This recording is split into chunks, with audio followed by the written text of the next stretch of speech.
متحمسه على فكره ان انا ممكن اسافر نيويورك والعب بره وامثل بلدي في حاجه حلوه زي كده.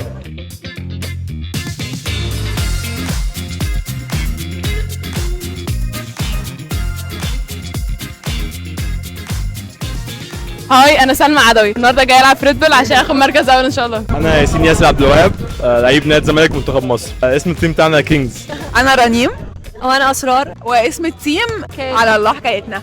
انا منى مدحت، بلعب في نادي البنك الاهلي فيرست تيم، فرقتي اسمها ايكونيك. انا اسمي يوسف محمود ليطة، الاسم الفرقه بتاعتنا بافا. انا اسمي سلمى سعودي، احنا فرقه فايترز. انا نديم في فرقه اوفر تايم. هشام لسه ما سميناهاش بس هو ضياء، يعني اسمها ضياء لحد دلوقتي يعني بصراحه. اول مره. احنا شاركنا السنه اللي فاتت، وانا كسبت كاس العالم السنه اللي فاتت. وانا كسبت البطوله دي السنه اللي فاتت. بصراحه هو اول مره، لا دي رابع مره نخش في الايفنت. دي اول مره. دي ثالث مره.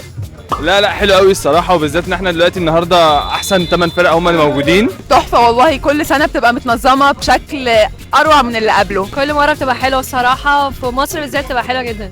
مبسوطين ان احنا بنشترك فيها، وان شاء الله هنشترك السنين اللي جايه كلها. طبعا ايفنت كبير وحلو، وفيه لعيبه كتار، لعيبه كتيره مستوى عالي، فبجد يعني احساس حلو. لا والله يعني هم ريد بول دايما البلاد بتاعتهم صراحه بتبقى احسن حاجه في 3 on 3. I love it. It's so the vibes are so nice.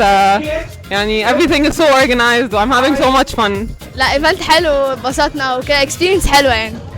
انا متحمسه على فكره ان انا ممكن اسافر نيويورك والعب بره وامثل بلدي في حاجه حلوه زي كده. ان احنا نكسب اول حاجه ونسافر ان شاء الله. والماتشات عامه حاسه ان هي النهارده هتبقى تحفه، فمتحمسين ان احنا نتفرج عليها. ان انا العب مع اخويا، يعني بنلعب شويه من صحابنا، فدي حاجه بتبقى لذيذه. وبس احنا بنشوف بقى ناس كتير، وبنلعب ناس يعني في فرق مختلفه. ان انا اكسب طبعا، يعني ان شاء الله نكسب الفاينل يعني. عايزه اشوف الفاينل، هبقى قاعده على الستيج هنا بتفرج، حاسه it's gonna be so nice. اكتر حاجه متحمس ليها ان انا اكسب واوصل للفاينل، وبعدين بقى الاجواء الفاينل بتبقى مختلفه الصراحه. اكسب البطوله كلها، اسافر يعني.